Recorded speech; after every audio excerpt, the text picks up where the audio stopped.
According to the ALS Association's website, beginning in the summer of 2014, more than 17 million people uploaded their ALS Ice Bucket Challenge videos to Facebook. These videos were watched by 440 million people, a total of 10 billion times. So very popular. We all heard of the Ice Bucket Challenge. However, do we truly know what it's for? Hello to all and welcome. My name is Nathan Bryan, and today I want to talk about what amyotrophic lateral sclerosis is. This is known as ALS, or better known as Lou Gehrig's disease. I'd like to discuss some treatment options and how this disease affects the body. Unfortunately, I have some rather close experience with this disease. My mother was diagnosed with ALS in February of 2010, where she started experiencing symptoms earlier in July of 2009. So she suffered from this disease for a little over 5 years and then passed away in November of 2014. Another ill-fated fact, just as Mom's case, is that there are many people who are misdiagnosed every day. Again, according to the ALS Association's website, up to 40% of patients are initially told they have another disease, and it turns out they actually have ALS. As we continue, let's talk a little bit about what ALS is. According to the Mayo Clinic, ALS, described simply, is a neurodegenerative disease that causes progressive muscle weakness and impacts our physical function. Now let's break down the name a little bit. A means no, myo refers to the muscle, and trophic means nourishment, so therefore no muscle nourishment. When a muscle has no nourishment, it atrophies or wastes away. And then lateral identifies the areas in a person's spinal cord. As this area degenerates, it leads to scarring or hardening, which is known as sclerosis. There are two different types of ALS, which are sporadic and familial. Sporadic is the most common form in the U.S. and accounts for about 90 to 95% of all cases. It may affect anyone or anywhere. Familial ALS accounts for 5 to 10% of all cases in the U.S. In those families, there is a 50% chance that each offspring will inherit the gene mutation and may develop the disease. These particular stats can be found on the ALS Association's website as well. So referring back to my mom, thankfully her diagnosis was sporadic. Now there are several symptoms associated with this disease.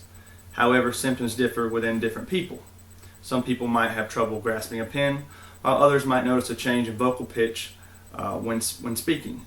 According to the ALS Association, some common early symptoms vary, but can include tripping, dropping things, abnormal fatigue of the arms and legs, perhaps slurred speech, muscle cramps and twitches, and sometimes uncontrollable periods of laughing or crying. These symptoms seem kind of petty, but could be the beginning of a life-changing event.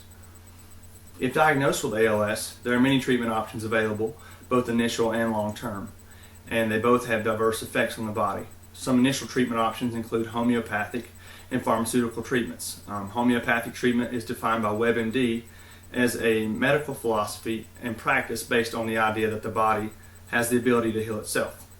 So there are cases online where people have stated, and I quote, "beat ALS with their natural remedies." A popular type of homeopathic treatment is acupuncture. The reason I know this is because my mother went through several types of homeopathic treatments, such as acupuncture, herbs, and some detoxification by Kangen water. All of these treatments are considered acute. Pharmaceutical treatments, however, is basically another term for drug therapy. These drugs can be prepared and dispensed in pharmacies and then used in medical treatments, according to Study.com's website. A recognized drug used to treat ALS is Riluzole. Riluzole has been approved for treatment and may slow progression of the disease. Other treatment options include diazepam and gabapentin. Generally, treatment with these drugs is designed to help control symptoms, not necessarily cure. This information can be found on the University of Southern California and San Francisco's medical website. So I myself am very familiar with all of these drugs due to the fact that my mom tried the pharmaceutical approach after the homeopathic did not work.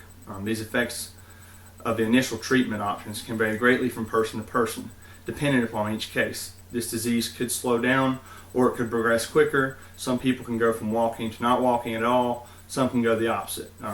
Some can go from swallowing to not. It's like I stated earlier, it is dependent upon the case. So from the point of diagnosis, these are some of the first steps taken to treat ALS.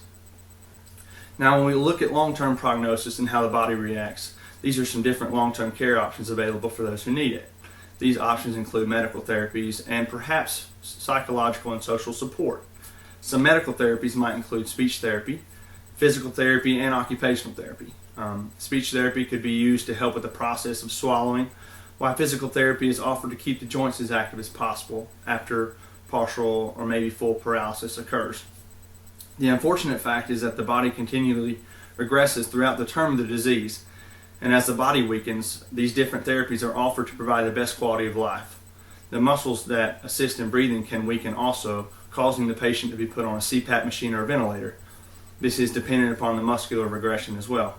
So once someone reaches this stage, there are other options available to assist the patient and their family. Psychological treatment could include speaking with someone to learn how to cope with the disease, and this is offered not only to the patient but to their family members as well. This helped me tremendously, and I had to talk with someone, as others do too. Nurse aides are also available to assist with at home if needed. My family had to take advantage of this option as we couldn't afford to stay out of work. Let me inform that this is an option that can be expensive. So there's also financial assistance available to those who qualify. So there are also some organizations available to assist in a patient and their family throughout the entire length of the disease. So although ALS is undefeated, efforts towards understanding the disease is in constant progress. Like Johns Hopkins University and many other research facilities, it is said that the hope is in the science. After witnessing what must have been a traumatic experience for my mother, I realize that it is important to be aware of what ALS is, how it works, and any information that could help me understand this disease better. It is simply a neurodegenerative disease that gradually inhibits normal body functions over a period of time. Yes, there are many treatment options available, and each one affects the body differently. However, there's unfortunately still no cure. So now let's think back to the beginning.